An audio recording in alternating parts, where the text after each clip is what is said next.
Кеш жарық байқайсыздар ма, кешкі сағат 5-те бізде тас қараңғы болады. Қарапайым халықтың көбісі жарыққа артық төлем жасаймыз деп шағымданған болатын. Уақытты бұрынғы белдеуге қайтару жөнінде де біраз бастамалар көтерілді. Бірақ дегенмен ол әлі нәтиже берген жоқ. Осы орайда қала тұрғындары не дейді? Олардың да пікірін бірге білеміз. Балаларымыз, немерелеріміз сабақтан қайтқанда, сағат қазір 4:30-да уже 5-ке таман қараңғы болып қалатыр. Өте ыңғайсыз, қайтарыңыздар, мүмкіндік болса. Біздің оқушыларымыз мысалға түстен кейін оқитынша кеш қайтып жатыр.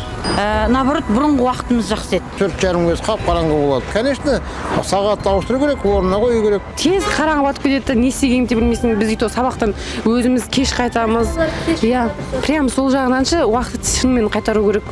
Соны қайтып кері орнына қойсыншы, Құдай үшін. Шынымен үлкен жоғарыдағы кісілер көрсе вообще жақсы болар еді осыны.